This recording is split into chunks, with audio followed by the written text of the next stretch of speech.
तो गाइस आज जिस होटल के बारे में मैं आपको बताने जा रहा हूँ, उस होटल में इतने पुरस्कार और मिस्टीरियस वाक़यात हुए हैं कि इस होटल को बंद कर दिया गया है।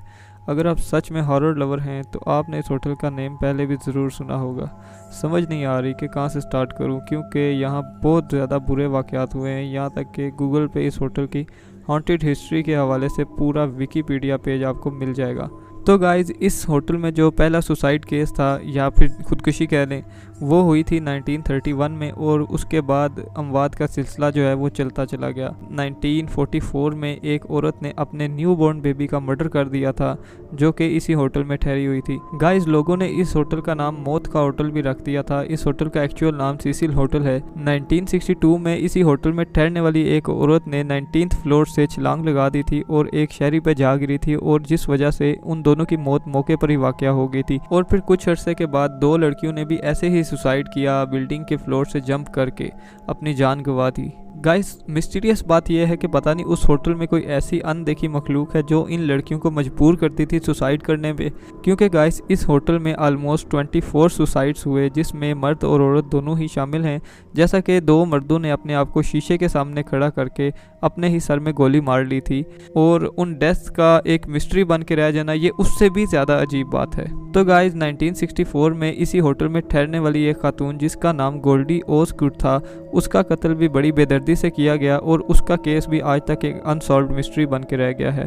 और फिर 1980 में एक मशहूर सीरियल किलर रिचर्ड रेमिरेस, जो कि उस वक्त द नाइट स्टॉकर के नाम से काफ़ी मशहूर था, वो भी इस होटल में रहता था, और इस होटल में रहते हुए उसने 15 कत्ल किए थे। और गाइस सीसिल होटल की एक मैनेजर का ये कहना था कि यहाँ पे जो भी नया मुसाफिर आता था उसकी अक्सर तबीयत ख़राब हो जाया करती थी, जिस वजह से उसको इमरजेंसी कॉल करनी पड़ती थी। उसका कहना था कि जितना अरसा उसने इस होटल में काम किया, उस अरसे के दौरान उसने तकरीबन 1000 से ज़ायद इमरजेंसी कॉल्स की थी। तो गाइस इस होटल में मज़ीद और भी बहुत ज़्यादा पुरस्कार वाक़यात होते रहे, मगर जो सबसे ज़्यादा पुरस्कार वाक़या था जो कि रिकॉर्ड भी हुआ होटल के CCTV कैमरा में, वो एक 21 साला लड़की अलीसा लैम का था, जो एकदम से पुरस्कार तरीके से गायब हो गई थी।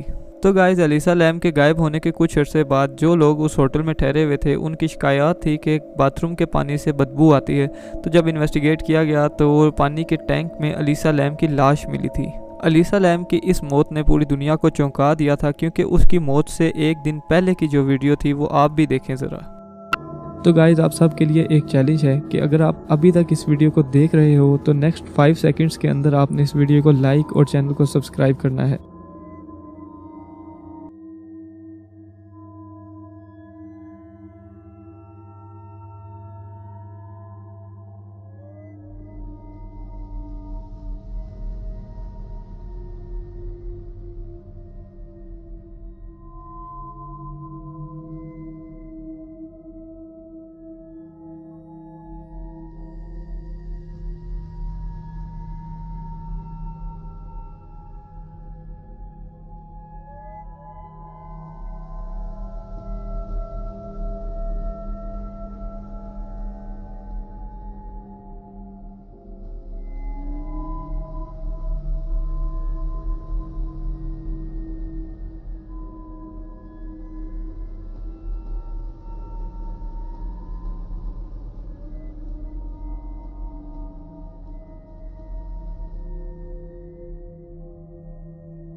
तो गाइस आप इस अजीब सी वीडियो में ये देख सकते हैं कि अलीसा लैम जो है वो अजीबो-गरीब से इशारे कर रही है हाथों से, या किसी मखलूक के साथ खेल रही है, या तो उसको कोई मेंटल इलनेस थी। काफ़ी ज़्यादा सवालात जो हैं वो इंसानी दिमाग में आते हैं, क्योंकि अगर देखा जाए तो वो एलिवेटर में एक साइड पे छुपी भी होती है। ऐसे लगता है जैसे वो किसी के साथ हाइड एंड सीक खेल रही हो, या फिर वो किसी के खौफ से उस एलिवेटर में छुपी हुई थी साइड में। लेकिन अगर वो किसी के खौफ से ही छुपी हुई थी तो उसने एलिवेटर को चलाया क्यों नहीं और अपने रूम तक क्यों नहीं वो पहुंची। ये भी एक अजीब सा सवाल ही है और एक मिस्ट्री ही है कि वो ऐसा कर क्यों रही थी। और इस वीडियो के ठीक एक दिन के बाद अलीसा लैम की लाश मिलती है, जो कि अभी तक केस जो है वो अथॉरिटीज़ जो हैं वो सॉल्व नहीं कर सकी, क्योंकि गाइस अथॉरिटीज़ का ये कहना था कि ये एक एक्सीडेंटल डेथ है, यानी हादसाती मौत है। मगर अगर देखा जाए तो जिस टैंक में उसकी लाश मिली थी उस टैंक का ढक्कन जो है वो हिलाना भी एक बंदे का काम नहीं है, यानी एक बंदे से वो ढक्कन हिल भी नहीं सकता जिसमें उसकी लाश मिली थी। तो फिर वो उस टैंक में गई कैसे।